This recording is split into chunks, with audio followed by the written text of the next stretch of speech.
ಎಲ್ರಿಗೂ ನಮಸ್ಕಾರ. ವೇದಿಕೆ ಮೇಲಿರ್ತಕ್ಕಂಥ ಕುಮಾರಣ್ಣವರೇ ಮತ್ತು ನಮ್ಮ ರಾಜ್ಯದ ಎಲ್ಲ ನಾಯಕರೇ, ನಮ್ಮ ಜಿಲ್ಲೆಯ ಎಲ್ಲ ನಾಯಕರೇ, ನನ್ನ ಕ್ಷೇತ್ರದ ಎಲ್ಲ ನಾಯಕರೇ, ಜನಪ್ರತಿನಿಧಿಗಳೇ, ಈ ಕಾರ್ಯಕ್ರಮಕ್ಕೆ ಆಗಮಿಸಿರ್ತಕ್ಕಂಥ ಎಲ್ಲ ಸಹೋದರರೇ, ತಾಯಂದಿರೇ, ಸಹೋದರಿಯರೇ, ಈಗ ಮನೆ ಸುಡ್ತಾ ಇದ್ದಾರೆ. ಈ ಕಾಂಗ್ರೆಸ್ ಸರ್ಕಾರ ಮನೆ ಸುಡ್ತಾ ಇದ್ದಾರೆ, ಜಮೀನ್ ಸುಡ್ತಾ ಇದ್ದಾರೆ. ಆ ಬಿಸಿಲೇ ತಡ್ಕೊಂಡಿದ್ದೀರಿ. ಇನ್ನು 10 ನಿಮಿಷ ಕುಮಾರಣ್ಣ ಮಾತಾಡ್ತಾರೆ. ಆ ಬಿಸಿಲನ್ನು ತಾವೆಲ್ಲ ದಯಮಾಡಿ ಒಂಚೂರು ತಡ್ಕೊಳ್ಳಿ. ನಿಮಗೆ ಬಹಳಷ್ಟು ವಿಚಾರಗಳು ಅವ್ರು ಮಾತಾಡೋದಿದೆ. ಇಲ್ಲಿ ನೀವೆಲ್ಲರೂ ಬಂದಿರೋದು ಕುಮಾರಣ್ಣ ಅವ್ರ ಮಾತು ಕೇಳಕ್ಕೆ ಅನ್ನೋದು ಮುಖ್ಯವಾದ ವಿಚಾರ. ನಾನು ಒಂದು 2-3 ವಿಚಾರಗಳನ್ನ ತಮ್ಗೆ ಹೇಳ್ಬಿಟ್ಟು ನಾನು ಕುಮಾರಣ್ಣಂಗೆ ಬಿಟ್ಕೊಡ್ತೀನಿ. ಇವತ್ತು ಒಕ್ಕಲಿಗರ ನಾಯಕತ್ವಕ್ಕೆ ಎಲ್ಲರೂ ಪಾಪ ಪರದಾಡ್ತಾ ಇದ್ದಾರೆ ಅಲ್ವಾ? ಒಕ್ಕಲಿಗರ ನಾಯಕತ್ವ ಬೇಕು ನಿಮ್ಗೆ, ಪರದಾಡ್ತಾ ಇದ್ದೀರಿ. ಯಾಕೆ? ನಂಜನಗೂಡು ಹತ್ರ ಪಾಂಡವಪುರದ ಬಸ್ ಬಿತ್ತೋದಾಗ ಒಕ್ಕಲಿಗರ ನೆನಪಾಗ್ಲಿಲ್ವಾ ನಿಮ್ಗೆ? ಒಕ್ಕಲಿಗರ ನೆನಪಾಗ್ಲಿಲ್ವಾ? ಇದೇ ಪಾಂಡವಪುರದ ನಾಲೆಗೆ ಮಕ್ಕಳು ಬಿದ್ದೋದ್ರಲ್ಲ, ಶಾಲೆ ಮಕ್ಕಳುಗಳು, ಆಗ ಒಕ್ಕಲಿಗರ ನೆನಪಾಗ್ಲಿಲ್ವಾ? ಇವತ್ತು ರೋಡಲ್ಲಿ ಒಕ್ಕಲಿಗರ ನಾಯಕತ್ವ ಸುದ್ದಿ ಮಾತಾಡ್ತೀರಾ? ಅವತ್ತು ಕುಮಾರಣ್ಣ ಬರಬೇಕಾಗಿತ್ತು ಮನೆಗೆ ಸಾಂತ್ವನ ಹೇಳಕ್ಕೆ. ಯಾಕೆ ಜನ ಒಕ್ಕಲಿಗರ ನಾಯಕ ಕುಮಾರಸ್ವಾಮಿ ದೇವೇಗೌಡ ಅಂತಾರೆ ಅಂದ್ರೆ ಅವ್ರ ಕಷ್ಟ ಸುಖ ಕೇಳ್ತಾರೆ ಅಂತ ದಯಮಾಡಿ ಅರ್ಥ ಮಾಡ್ಕೊಳ್ಳಿ. ನಿಮಗ್ ತಿಳಿದಂಗೆ ಮಾತಾಡಿದ್ರೆ ಯಾರು ದಡ್ರಿಲ್ಲ ಈ ಜಿಲ್ಲೆಯಲ್ಲಿ. ಹಾಗಾಗಿ ಇವತ್ತು ನಮ್ಮ ತೆಂಗಿನ ಗಿಡಗಳು, ಅಡಿಕೆ ಗಿಡಗಳು ಎಲ್ಲ ಭಸ್ಮ ಮಾಡಿಬಿಟ್ರು. ಈ ಕಾಂಗ್ರೆಸ್ನವ್ರು ಅವಕಾಶ ಕೊಟ್ರಿ. 136 ಜನ ಗೆಲ್ಸಿದ್ರಿ. ನೀರಿತ್ತು, ಕಟ್ಟೆಯಲ್ಲಿ ನೀರು ಬಿಡ್ಲಿಲ್ಲ. ದನಿಕರಿಗೆ ನೀರಿಲ್ಲ, ಕೆರೆ ಕಟ್ಟೆಗಳು ಒಣಗೋಯ್ತು. ಕೇವಲ ಒಬ್ಬ ಕಾಂಟ್ರಾಕ್ಟರ್ಗೆ ಅನುಕೂಲ ಮಾಡ್ಕೊಡಕ್ಕೆ ದಯಮಾಡಿ ಅರ್ಥ ಮಾಡ್ಕೊಳ್ಳಿ. ಒಬ್ಬ ಚುನಾವಣೆಗೆ ನಿಂತಿರೋ ಕಾಂಟ್ರಾಕ್ಟರ್ಗೆ ಅನುಕೂಲ ಮಾಡ್ಕೊಡಕ್ಕೆ ಕೆರೆ ಕಟ್ಟೆಗಳೆಲ್ಲ ಒಡೆಸ್ಬಿಟ್ರು. ಮಂಡ್ಯ ಜಿಲ್ಲೆ ಜನರ ಬದುಕನ್ನ ಹಾಳು ಮಾಡ್ಬಿಟ್ರು. ಹಾಗಾಗಿ ಇವ್ರಿಗೆ ಒಳ್ಳೇದಾಗ ದೇವರು ಇವ್ರು ನಿಜವಾಗ್ಲೂ ಒಳ್ಳೇದು ಮಾಡೋದಿಲ್ಲ. ನಮ್ಮ ರೈತರ ಶಾಪ ಅವ್ರಿಗೆ ತಟ್ಟುತ್ತೆ ಅಂತ ಈ ಸಭೆ ಮುಖಾಂತರ ನಾನು ಹೇಳ್ತಾ ತಮ್ಗೆಲ್ಲ ಒಂದು ವಿಚಾರ, ಇವತ್ತು ಕೂಲಿ ಅವ್ರದೇ ಆದಂತ ಒಂದು ವ್ಯಕ್ತಿತ್ವ ಬೆಳೆಸ್ಕೊಂಡಿದ್ದಾರೆ.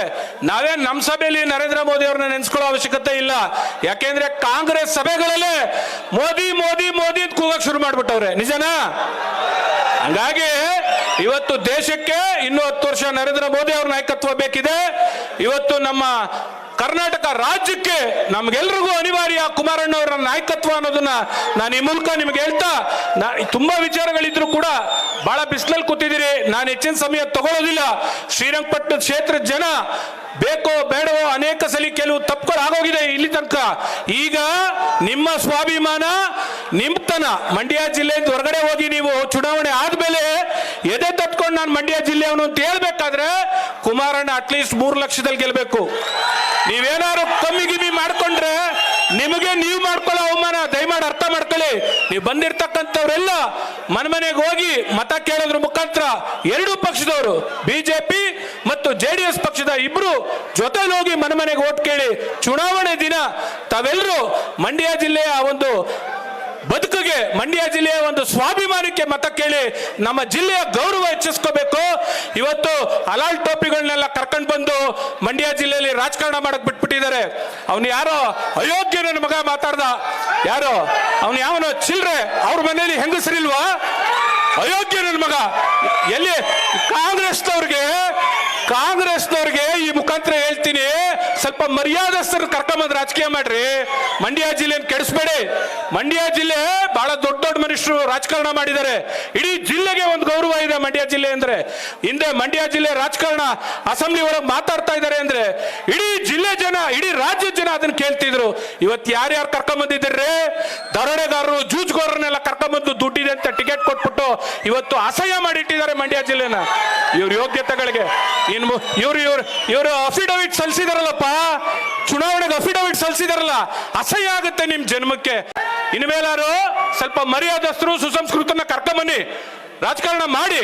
ಅದ್ ಬಿಟ್ಬಿಟ್ಟು ಇಂಥ ಹೊಲ್ಸ್ ಮಾಡಬೇಡಿ ಮಂಡ್ಯ ಜಿಲ್ಲೆನ ಅಂತ ನಾನು ಹೇಳ್ತಾ, ಈಗ ನಮ್ಮೆಲ್ಲರ ನಿರೀಕ್ಷೆ ಹಂಗೆ ಕುಮಾರಣ್ಣ ಅವ್ರ ಮಾತನ್ನ ನಾವೆಲ್ಲ ಕೇಳಬೇಕು. ಆ ಕಾರಣದಿಂದ ನಾನು ಈಗಲೇ ನಿಲ್ಲಿಸ್ತೀನಿ. ಜೈ ಕುಮಾರಣ್ಣ, ಜೈ ಕುಮಾರಣ್ಣ.